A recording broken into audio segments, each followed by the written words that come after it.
Hello Dr. Humans, welcome back to the channel, and today I'm going to be sharing with you the ultimate clinical exam hack that is going to take you from panicked to put together. This will help you with short cases, long cases, all the cases.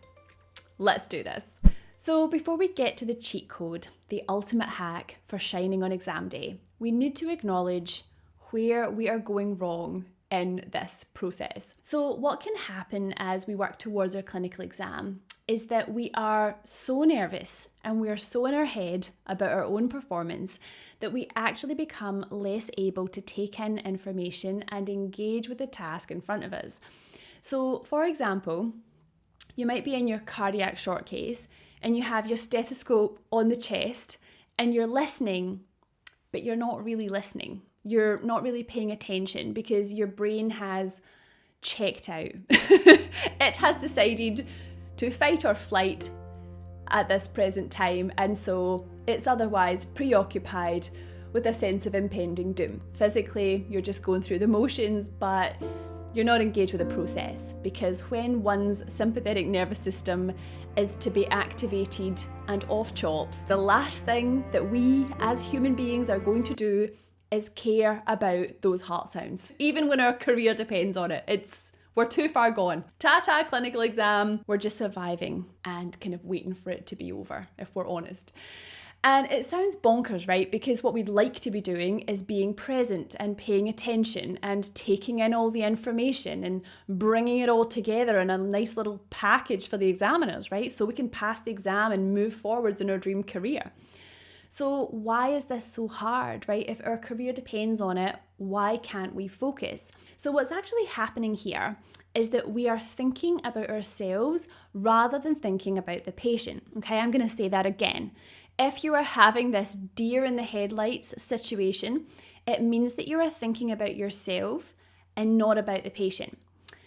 Right? And that's not a criticism at all. This clinical exam and studying towards your clinical exam, it's a significant life event for most people, right? You will be 90 years old and there is no type of dementia that will erase this memory of studying for your clinical exam. Okay? It's just one of those things. So I'm not trying to minimize your experience. I'd actually like to validate your experience, but we also need to get out of our own way and show up in a manner that is going to help us to pass the exam. Okay? So if you are having this problem of not being able to focus or be present under exam conditions in order to take in all the information, what's actually happening is you're thinking about yourself and you might not be able to hear these thoughts. They might be running subconsciously, but it'll go something like, oh my God, people are looking at me. Oh, what is the next step in this short case examination? I've forgotten everything. I'm a fraud. What are they thinking about me? They probably think I'm incompetent.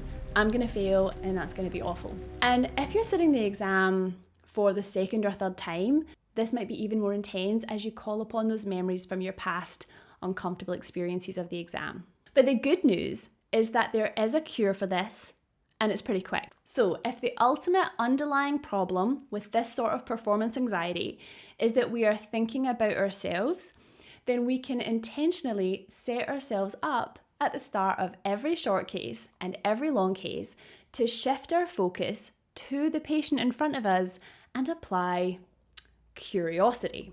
In real life, if there is a patient in front of you who needs you to show up and solve the puzzle and be their doctor, you will do that, right? And you can do that. And if you convince yourself that these patients that you see in your exam are somehow your responsibility, and you have a responsibility to do your absolute best, be that person's doctor on exam day, you will do better. And at the end of the day, the truth is, medicine's not about you. Medicine's not about me. Medicine is about your patients. And this is true no matter what you're doing with public speaking, whether it's some kind of performing arts situation. So a good example of this is myself. A few years ago, I took singing lessons. One of my key goals was to go from singing in the shower to singing on a stage, right? And it was absolutely terrifying. And I'm up on the stage and my nervous system is so shot that my leg is literally shaking so much. The vibration from my leg was coming up and it was like shaking my vocal cords. I had to like actually hold my leg still. I looked mental. I looked completely mental. Anyway, so that was because my nervous system was all over the place. But the reason for that is because I was thinking about myself. What if I hit the wrong note? What are they thinking about me? Me. Like, it was all about my own fear. And so the cure for that performance anxiety finally went away when I just realized singing was really about connecting with the audience. Music is for the audience, right? It's not about the musician. And so coming back to medicine, same thing. Medicine is not about you. The practice of medicine is about the patient in front of you, including in your exam. And I think the best word to encapsulate this is curiosity. If we show up with curiosity, it's basically the same thing as placing emphasis on the patient. In a short case, I wonder what clinical signs this patient has and how it all fits together. I'd really like to get to the bottom of this short case, and I'm going to see if I can solve the puzzle, right? Very different from, I'm doing a short case. And in a long case, same thing. Geez, this patient has a lot of medical conditions. I'm going to explore all of these as well as their social context and come up with the best possible management plan for this individual patient, right? So you can see how that frame of mind, that style of thinking about the patient and not yourself is much better, far more productive than thinking about the fears you have about this exam and what it means to pass or fail. When you're just showing up for the patients, it'll bring such an authenticity and warmth to this process, and your nervous system will behave differently as a result. Your nervous system is fairly calm in the face of curiosity. Curiosity feels like a little game, like a little puzzle to your nervous system. It's kind of fun, right? We like puzzles. So medicine is not about you. And when you show up for your trial exams and your real exams, remember that.